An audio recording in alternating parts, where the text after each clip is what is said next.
Kuyang adalah makhluk mistis dalam kepercayaan masyarakat Kalimantan. Makhluk ini sering dikaitkan dengan ilmu hitam. Berikut kisahnya.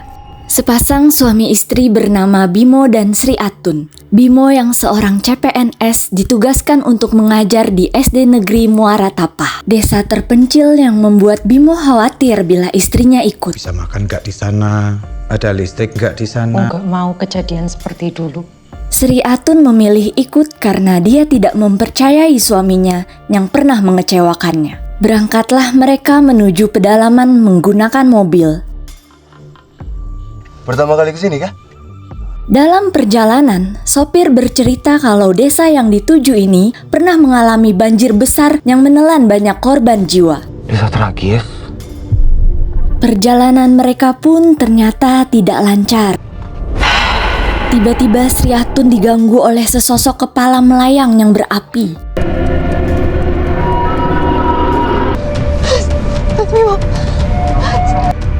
Ada kepala, ada. Kemudian mobil menepi karena Sri Atun merasa mual.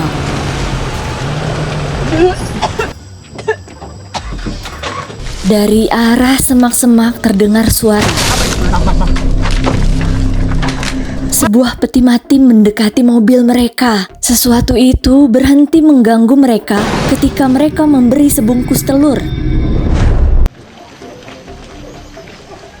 Sopir mencoba menjelaskan kejadian semalam. Adat istiadat di desa ini, ketika ada yang mati, petinya tidak dikubur, melainkan digantung di hutan. Peti yang mengganggu itu disebabkan karena mayat semasa dia hidup mempunyai ilmu, sehingga bergentayangan mencari mangsa. Mangsanya telur, daging manis. Kemudian mereka melanjutkan perjalanan. Di perjalanan mereka bertemu Pak Tingen dan Pak Sekdes yang ditugaskan kepala desa untuk menjemput mereka. Perempuan dari seberang pulau. Mereka melanjutkan perjalanan dengan perahu kelotok.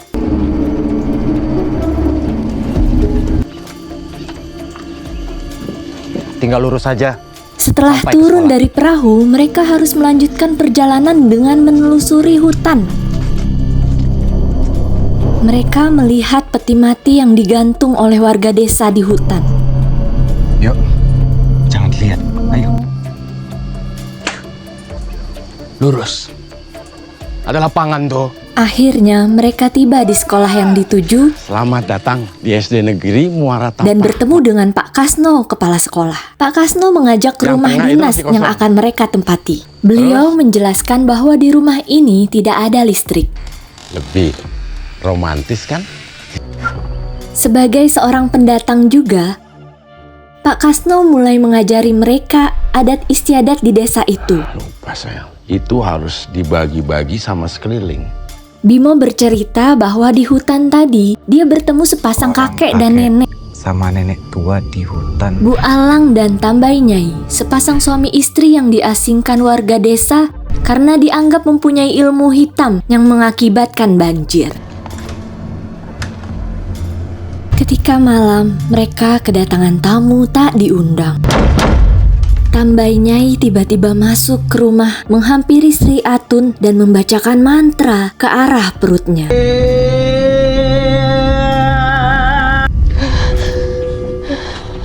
Esok paginya Bimo melaporkan ke Pak Kasno tentang kejadian semalam. Pak Kasno mencoba menenangkan mereka. Hari itu mereka mulai mengajar. Perkenalkan guru-guru baru kita.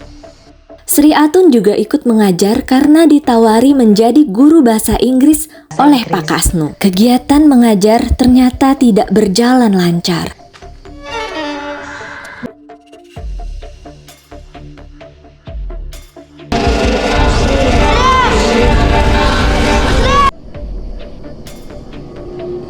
Ketika Sri Atun menceritakan kejadian itu ke suaminya berusaha menenangkan.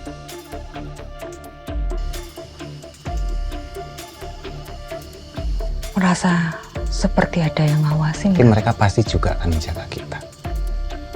Esok harinya, mereka mulai mengajar kembali. Ketika jam istirahat, mereka mencoba mengakali mengakrabkan diri ke murid-murid. Salah satu murid menjelaskan mereka memakai gelang basal, yaitu jimat dari akar ulin yang diberi oleh Pak Tingen. Rupanya dari tadi ada yang memperhatikan mereka dari jauh, yaitu Tambai Nyai.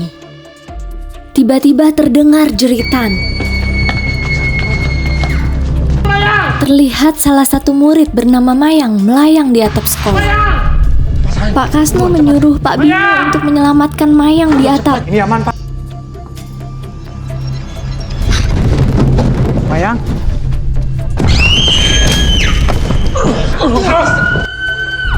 Tiba-tiba terdengar suara jeritan Sri.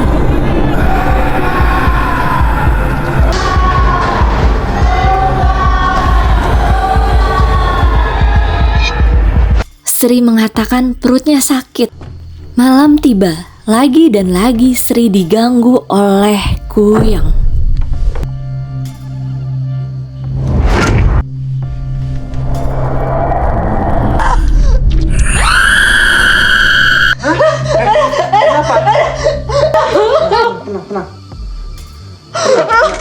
Esok paginya Pak Kasno bertamu, memberitahukan bahwa sekolah libur. Karena anak-anak takut pergi ke sekolah setelah kejadian kesurupan kemarin. Bimo bercerita bahwa istrinya diganggu Kuyang. Pak Kasno meminta Bimo dan istrinya segera bertemu dengan Pak Kades. Bisa. Ya tuh sama Mina Uwe masuk aja. Makasih Kak Busu. Mina Uwe bisa menjelaskan apa yang sebenarnya terjadi. Di rumah Pak Kades, mereka diperkenalkan dengan Mina Uwe. Mina Uwe adalah seorang tabib di desa itu. Tangannya hamil nih. Mereka senang mendengarnya, Datang sudah masalah, apalagi dia hamil. tetapi tidak dengan warga di sana. Percaya satu ramalan. Karena warga percaya sebuah ramalan bahwa akan ada seorang perempuan dari seberang pulau yang akan menyempurnakan kekuatan iblis menjadi iblis seutuhnya. Untuk menjadi iblis sepenuhnya. Tapi nggak perlu takut. Mina Uwe, Sri, gimana ini? Dengan menggunakan janin merah yang dikandung perempuan. Tiba-tiba Sri kesurupan, angin berhembus kencang, dan langit berubah menjadi gelap.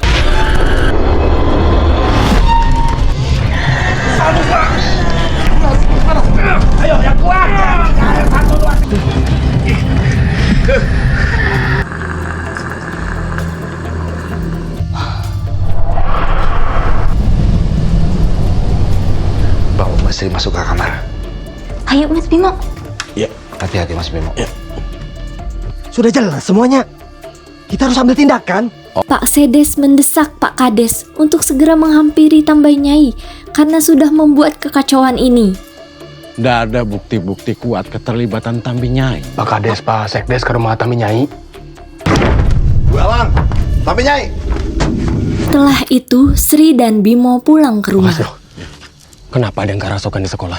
Di sana mereka bertemu Pak Tingen. Pak Tingen menjelaskan bahwa sekolah sudah diberi jimat olehnya. Seharusnya tidak akan terjadi kesurupan. Tak pikir itu sampah, makanya saya buang. Tetapi jimatnya dibuang oleh Pak Kasno karena dikira sampah. Ingin masih ada gelang basal nggak, Pak? Aku sudah nggak punya gelang basal tuh. Jimat-jimat itu bukan Pak Tingen yang membuatnya. Ia hanya dititipkan oleh seseorang. Pak Tingen hanya mempunyai rambut kuyang. Rambut kuyang yang membunuh istri dan anaknya dulu. Bunuh anak. Gak mau apa yang terjadi dengan istri anak Pating yang terjadi sama kamu. Mendengar itu, Bimo meminta Sri untuk segera pergi dari desa itu. Tetapi sayangnya, bisa berangkat kapal malam ke ini. kota hanya ada besok pagi. Pak Tingen berusaha melindungi mereka malam itu dengan memasang pelindung di sekeliling rumah. Esok pagi di dermaga, ternyata kapal sudah terbakar. Pak Kasno, ada jalan lain keluar dari desa ini, Pak. Ada yang sengaja membakarnya, sehingga mereka tidak bisa pulang ke kota. Di tengah keriuhan itu, Sri menghilang. Bimo panik mencari Sri. Dia berlari kembali ke rumah. Ternyata Sri tidak ada. Kemudian dia mencari ke sekolah, juga tidak ada.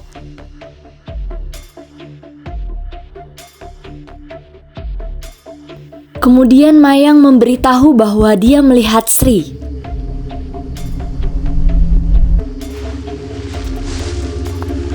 Gelang Pak Sekdes kan? Bimo menemukan sebuah petunjuk, yaitu kain Sri dan gelang Pak Sekdes. Di mana kamu sembunyikan istri saya? Mas Bimo, jangan nuduh kalian ada di sini. Kau pergi sana. Udah, kau pergi sana. Sudah gila kau. Pak Sekdes!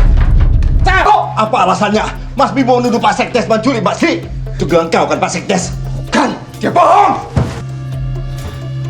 Ternyata itu bukan gelang milik Pak Sekdes. Bimo ingat Pak Tingen juga memiliki gelang seperti itu. Para buatan Tami Nyai dan Walang. Kenapa Pak Tingen sampai tega melakukan itu? Paling penting tuh menemukan istri kau. Kemudian Mina Uwe melakukan ritual untuk menemukan Sri Atun.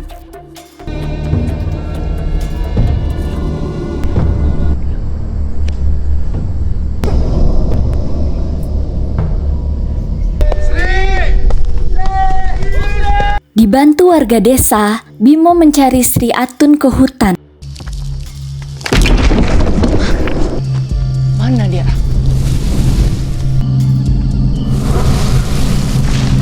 Akhirnya Bimo menemukan Sri terduduk lemas di bawah pohon. Mina Uwe membawa Sri ke rumahnya dibantu oleh warga. Kau pasang bawang putih dan duri landak nih.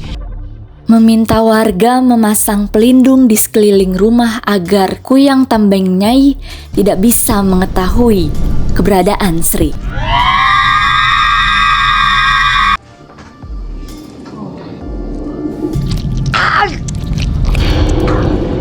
Kekuatan Tami Nyai terlalu besar.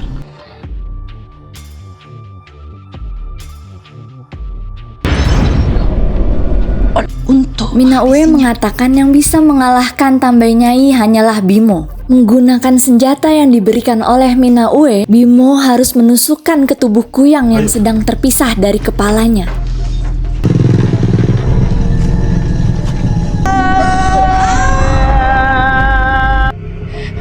Mas Bimo. Suami Tambeng Nyai menjelaskan yang mempunyai kekuatan Kuyang bukan hanya Tambeng Nyai, tetapi juga Mina Uwe. Dan Mina Uwe lah yang mengincar janin merah dari perempuan seberang pulau.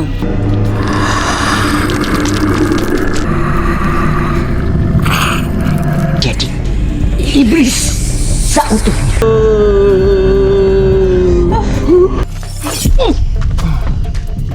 Ini rambut Kuyang yang bunuh anak dari istriku. Sementara itu, Patingen berusaha menjelaskan kepada warga bahwa Kuyang yang jahat adalah Mina Uwe. Kau mengganggu ritual aku Tingen.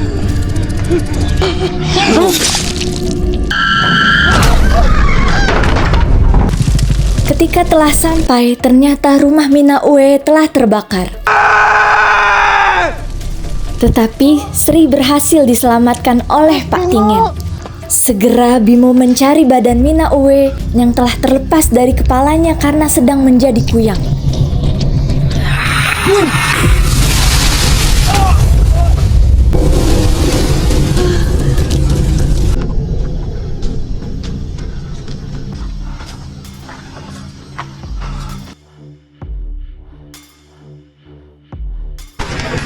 Bimo harus menghancurkan badan itu sebelum kepalanya kembali.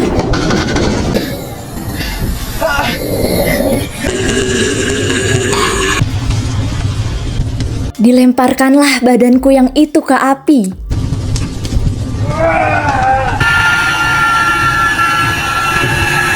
Kemudian dihancurkannya jantung kuyang itu.